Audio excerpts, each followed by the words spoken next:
So I'm sure you have heard about ChatGPT by this point in time. In fact, probably some of your students have already tried to use it to turn in an assignment for you.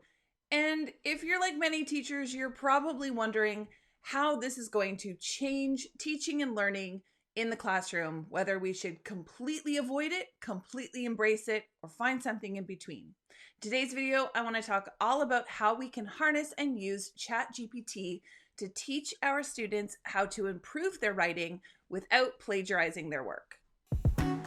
Welcome to the Ignite Your Teaching video podcast, where we help elementary teachers to make good teaching easy again. I'm your host, Patty Firth, mom of three, wife, and experienced classroom teacher who has made it my mission to help other teachers establish efficient routines, find effective solutions, and deliver engaging lessons over at madlylearning.com. So are you ready to ignite your teaching? So the reality is that ChatGPT is probably not going anywhere anytime soon and is only going to get better and stronger, and more AI tools are going to come into the market that are going to allow students to generate and write different content that they could use in school. So as teachers, we're going to need to learn how to live with it, just like we learned how to live with phones coming in the classroom, the internet coming in the classroom, and the removal of textbooks and all resources in our classrooms.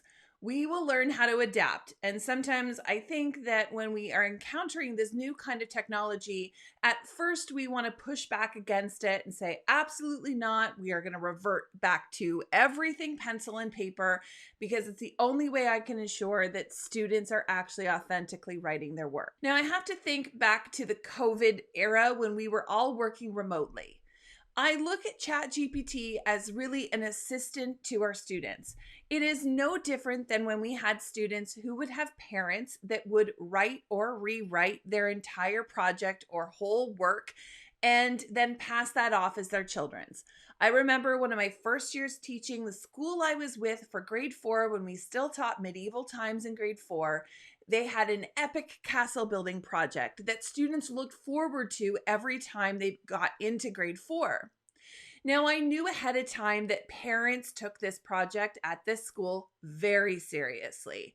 So I didn't quite know what to expect, but I knew that it was going to be this big involved process. So it was the day that students had to bring in their projects, and I had some beautifully created castles.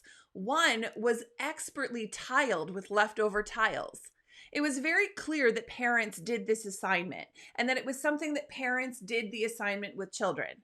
Now, that disadvantaged some of the children in my class that didn't have parents that were available because they were busy or didn't have the belief that the parents should be doing the work. So I had some students bring in shoebox castles as well. And that's okay. So if I think of ChatGPT as being accessible to everyone. Some students have very involved parents that can help them edit and correct and provide feedback all of the time on their homework assignments and their projects that get sent home, whereas other students don't. And ChatGPT can be thought of as an equalizer here where everybody has access to this help and support. So how do we learn how to harness it, and how do we learn how to up-level our assignments? Because the reality is that ChatGPT is good, but it is not a replacement for a human writer. What we do as teachers that is going to help us to use ChatGPT and teach our students how to use ChatGPT responsibly in the classroom and learning environment. The first thing we need to cover is the concept of plagiarism in a world of AI. The reality is if you put text into an AI tool, put a prompt into an AI tool, and it generates a text for you. If you are using this for academic purposes and you hand in something that AI generated and you did not write authentically, that is the same as copying things off of Wikipedia. So it is a form of plagiarism, and we need to make sure that students understand that ChatGPT is a tool to help you, but you cannot simply just copy and paste the text that you get from ChatGPT and pass it off as your own authentic writing. Can you use help and support from this tool? Absolutely, but we cannot simply just pass off an AI writing tool as our own. So we need to teach students about this, teach them about how we use it, the same way I teach my students about how to use Wikipedia. Wikipedia is a great source to start, but we have to verify all of the information that's on there. It's a great time to just scroll down to the bottom and click some of the links that they can give you. The reality is that we need to teach students how to responsibly use ChatGPT, and not in a way that we just say avoid it completely, because the reality is that this is going to be in their world. It's already in the business world. It is already teaching people how to do things faster and more efficiently. So if it's in the world now and the business world is embracing it and the workforce is embracing it, we need to teach our students how to use it and use it effectively. Now, in the classroom, one of the ways we can embed ChatGPT into our lessons is by looking at the steps of the writing process and how ChatGPT and other AI writing tools can be used to help students to support what it is they want to do. For instance, we have all had students that are sitting at their desks stuck going, I don't know what to write about, or I don't have any ideas. This is a great opportunity to use ChatGPT and think about a topic that interests them. So if they are interested in Minecraft, have them use ChatGPT to generate a prompt about different types of writing that they could use for ChatGPT that they could use to write about Minecraft. Now, in order to do this, the student's going to have to understand the different forms of writing that they could write about. They also have to understand how to input the prompt so that ChatGPT will generate something in response. But if you had a student say, you are a grade 5 student, you want to write about Minecraft, provide 5 examples of titles of stories that you could write about Minecraft, and provide examples of a adventure story, a nonfiction report, an essay, a newspaper article, and a science fiction story. ChatGPT will then generate the responses for that student and give them a whole host of different types of stories, fiction or nonfiction texts that they could write that would all be about the topic they're interested in. This might just be enough to help students get an idea and start running and working with it. Within my Ignited Literacy program, a big component is that students have the opportunity to engage in creative writing every single day. Whether they are writing a fiction or a nonfiction text, students are responsible for coming up with an idea that interests them and following it through the writing process to write a draft of something that is meaningful and important to them. Using ChatGPT to help them brainstorm those ideas is a good step for those students who are stuck. Some students won't need that, but it's a great equalizing tool to help differentiate for the students that do. One of the things that ChatGPT is not so great at is creative writing, especially when you're asking it to write stories. It will certainly generate a story, or really the story frame and outline. It will generate a story. However, there's many problems with the stories that are often generated for ChatGPT. One of the issues that it often encounters is logical problems. There are often times where when you generate a story, you ask ChatGPT to generate an entire creative writing story, that there will be some logical problems within the story. For example, I asked ChatGPT to generate a story for me about students who were learning to follow the rules, and it had to be set outside at a park. So ChatGPT generated a story for me. However, the students, it was set in the summertime, yet they were still sledding down a hill. So if I hadn't caught that, if I had been a student and had just copied and pasted that, there would have been some problems. ChatGPT won't necessarily recognize some of those logical problems, which is why you need a human to go through it and improve it. Was it a great story? Not really. Was it decent? It was okay, but it was something that I can use to improve going forward. I can take that as a frame and looking how to improve that story overall. So if we think about that writing process and how our students can use ChatGPT, it can help them come up with problems. It can help them come up with solutions, different events that happen in their story, especially if their outline or their frame. So if they come up with an idea from a list on ChatGPT and they organize it and come up with an organizer frame. If they enter that frame into ChatGPT, so they say, my characters are this, my problem is this, my solution is this, and here are my events. Ask ChatGPT to improve upon that. Ask them to add more details to that information to create a more robust outline of the story. ChatGPT will be able to offer some suggestions and improvements to the student's story to make it even better. This is a great tool that allows students to kind of get some feedback on their story using an AI tool, so that it's not just a teacher or a peer that can provide feedback, but we can also use AI tools to help provide and generate more information for students to get them to have an idea of what they could be adding to their story. We also have to recognize here that ChatGPT is only as good as the prompt that students are going to put in to the tool. So there is some critical thinking and understanding that has to be put in place in order to generate an output that would be good enough to be able to hand in to us. So we have to recognize that there is some thinking that is happening. It's not just simply cheating just by opening up the program. Using ChatGPT and thinking that using it is just opening it up and using it for any part of the writing process is cheating doesn't make sense any longer. We can use AI tools to help provide us feedback, to help give us ideas, to help us take that first step, to improve what we've already written and to make things better. This is how we need to embrace ChatGPT with our students. It is not a replacement for your own writing, but it is a tool that can help you to come up with ideas, to improve your ideas and improve your work, and to give you suggestions that you may not have thought about. Now, some of the things that we can do to figure out whether students have been using ChatGPT to plagiarize a large component of their work is the reality is that we ask students to engage in writing, say in subject areas, or to write their ideas down, to answer questions and submit that for our assessment, is because we're using writing as a form to assess knowledge and understanding, thinking and application, and their ability to communicate their ideas. So in that instance, we can ask them to submit a written report, but we can also ask them to conference with us and explain orally what their understanding is.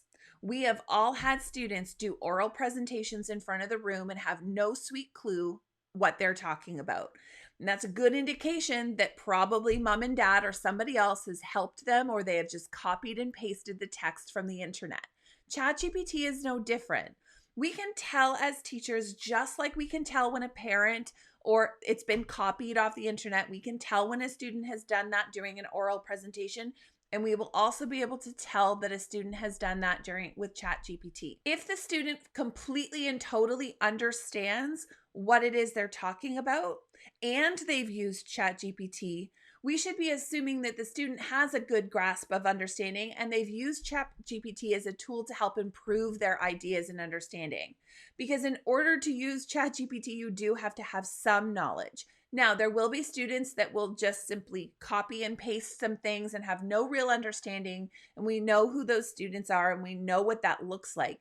But asking them to engage in an oral presentation or an oral conference to help justify and explain their ideas and their understanding is a good check and balance for us to make sure that the student truly does understand what they've written.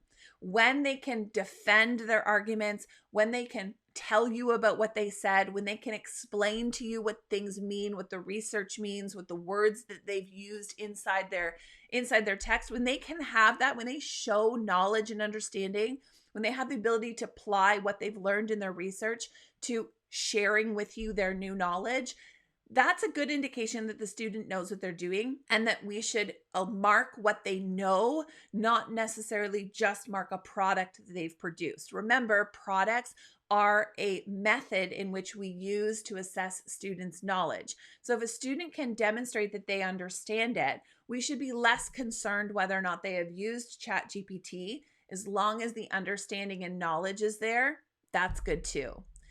The other reality is that we have to realize that ChatGPT may be a great tool, or even Bing search with ChatGPT enabled.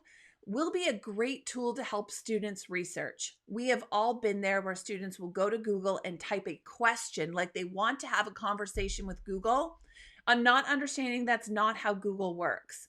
Except with AI tools, that's exactly how it works now. Students can ask an AI tool a question and then get the response in their research. Just like Wikipedia, we want to make sure that they are going to verify that source with a third and second and third resource, but it's a great start. It gives them a background information, especially when we can ask the AI tool to please explain this concept to a fifth grader, to a fourth grader.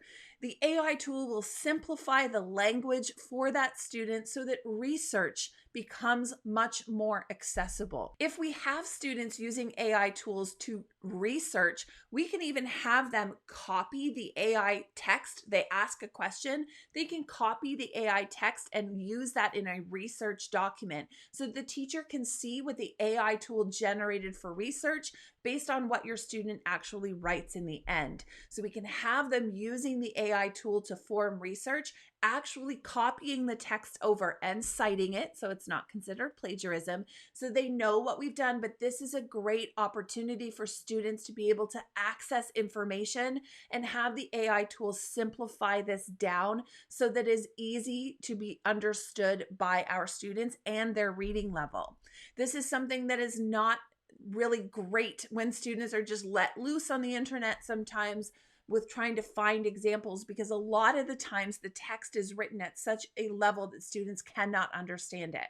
So when we ask the AI tool to write it to a student that it makes sense, we ask our students to understand it. We ask our students to use it as a research tool. It's another great opportunity for students to have things more accessible and have learning more accessible to them at their level.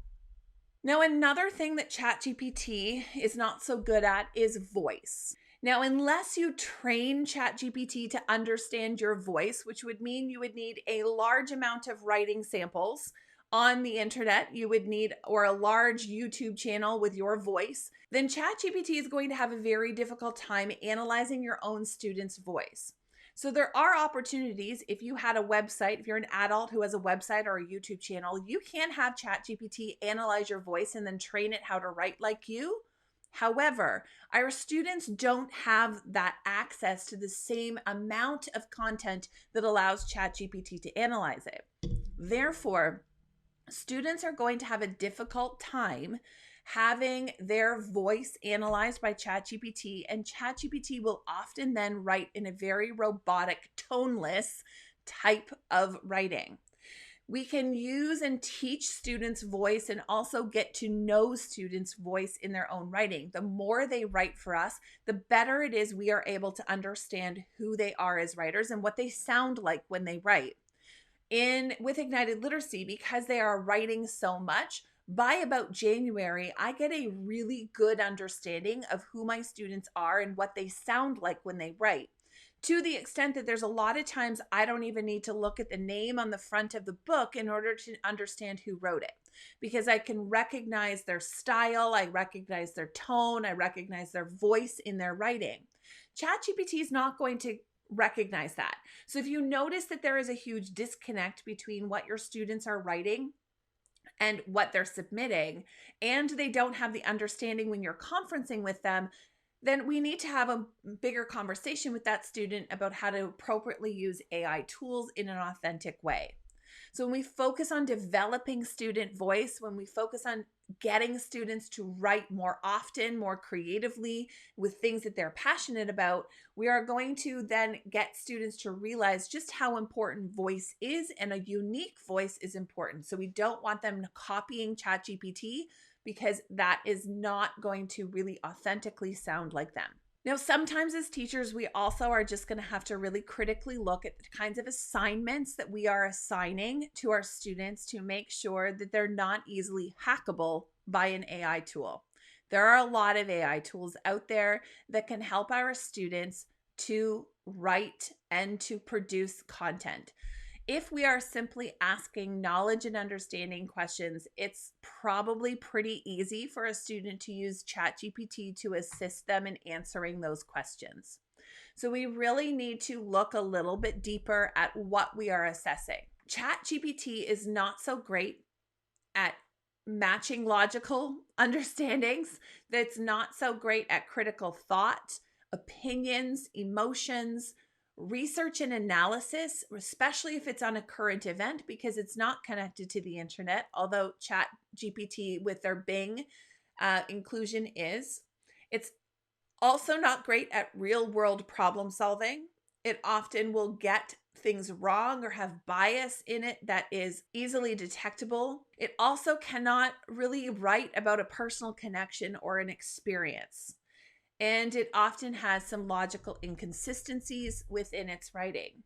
So when we think about what it is that we're asking our students to do and what it is we're asking our students to write and complete, the reality is that if we're asking our students to engage in higher order critical thinking tasks where we're asking them to analyze, synthesize, evaluate, draw conclusions, compare and contrast, include their opinions, all of those types of tasks, which would be larger writing tasks, ChatGPT is going to have a much harder time to get a legitimate response, especially if we're asking them to, read the story and provide your analysis. Well, if the story is a printed out piece of paper and not something they can easily access, ChatGPT is going to have a very difficult time writing a prompt like that because it doesn't have access to the actual original text that a student is responding to, nor is it able to really analyze something it can't read, and it can't provide personal opinions. So it's not going to really be able to help a student